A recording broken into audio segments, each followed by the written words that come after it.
Now, Coronation Street has been on our televisions and in our living rooms for over 60 years. And tonight, in a very special episode called Coronation Street, 60 Unforgettable Years, the legacy of the world's longest-running soap is explored. I asked, who's got the longest-lasting marriage? Alas, it was Kevin and Sally. And I said, right, we'll break them up. I came in like a wrecking ball. We brought in this femme fatale called Natalie Horrocks. You're a very good mechanic, Kevin. I always remember Sally saying she was so pleased she got that storyline. She said, if I had to ask Kevin one more time what he wanted for his bleeding tea, she said I was going to throw up. I never hit so hard. Natalie? Yeah? Ooh. I felt so bad. I think I really whacked her one. Well, at least he only split us up, and it didn't kill one of us.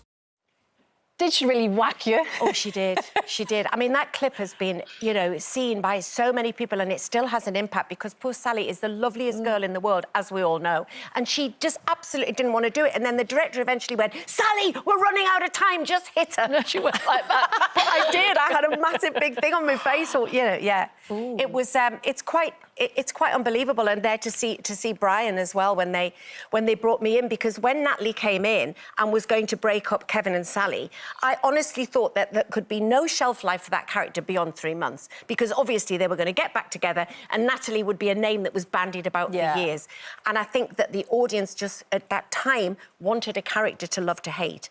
And that's why I was able to stay for, you know, what it ended up being for 4 years. Denise, to enter into Coronation Street and having been a fan of the show, and your family, your parents being a fan of the show, that must have been a monumental, life-changing moment. Everybody wanted to be in Coronation Street. You know, Derek Jacobi was in it and was more excited, apparently, after all the Shakespearean wonders that he's done and the amazing series on television, was more excited that his left ear was going to be seen by the dartboard stood next to Percy Sugden than he was about I, Claudius airing, you know?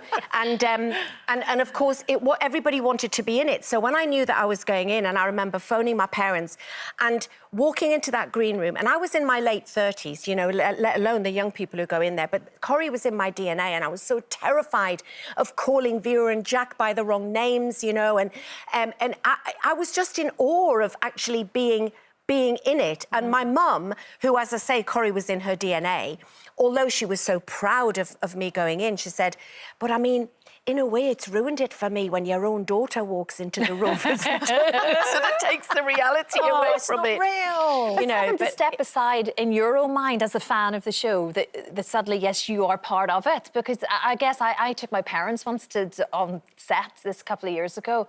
Oh, it was the best day. You were just living out what you've watched in the tele. And I guess as an actor, it was the same. As and an seeing actress, those, like Rita, and seeing these people. Well, the thing is so... with Rita Fairclough, played by the legendary Barbara Knox. I mean, Barbara is like, you know, she's not an official Dame. She probably should be, but she's Dame Barbara Knox of Knoxville. Do you know what I mean? And she has this presence and this aura. And I was so terrified when I got the script for this scene because I had to call her a cow, and it was like saying it to the Queen. Yeah. And you can take your advice and your pathetic little threats back to where they came from. Because quite frankly, from where I'm standing, you look like a ridiculous old cow. Now get out.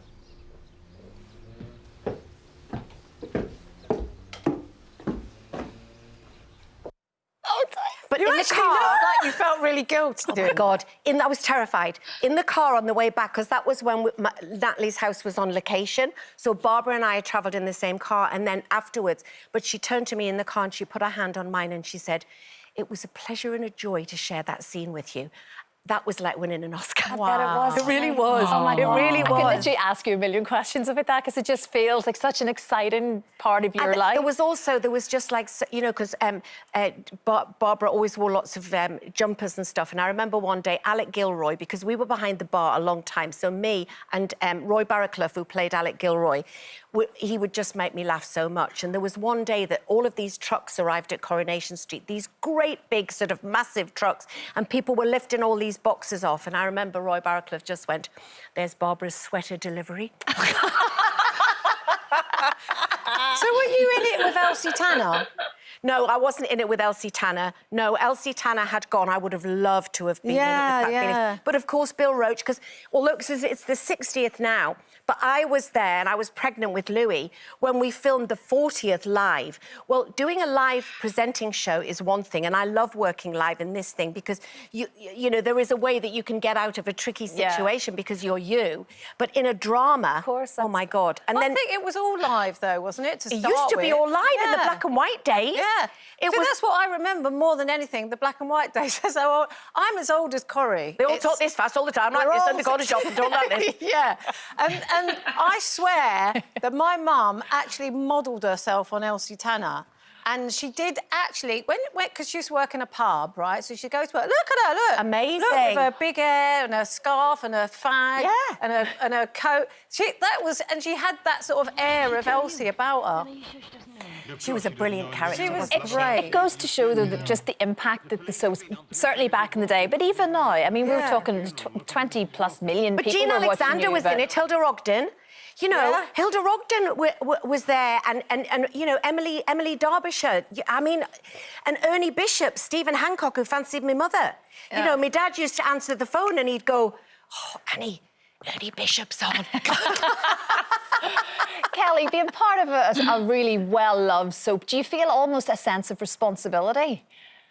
Oh, huge responsibility, because I mean, similar to Dee, like with my playing Martine is amazing, and Hollyoaks is always, you know, they're really sort of at the forefront of challenging difficult storylines and taking them on and sort of bridging that gap. And playing Martine for me has been amazing. Just the storyline I did with Mitchell, my son Imran Adams, who's a fantastic actor, but we did like a coming out story, which isn't. What is it? Oh, we'll just have a look at it now. You can tell me whatever it is.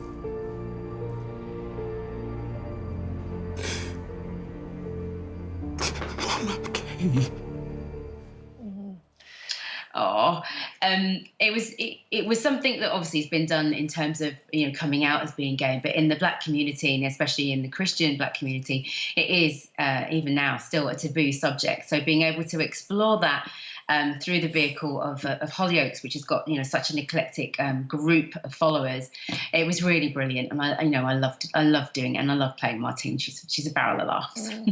It was just so great as well, getting the soaps back up and running relatively quickly. Oh, the wasn't it? way that Once they're working, Kelly, everything is amazing, happened isn't it, on recently. Hollyoaks? Yeah, It's just- we do. Yeah. We need our soaps more than ever.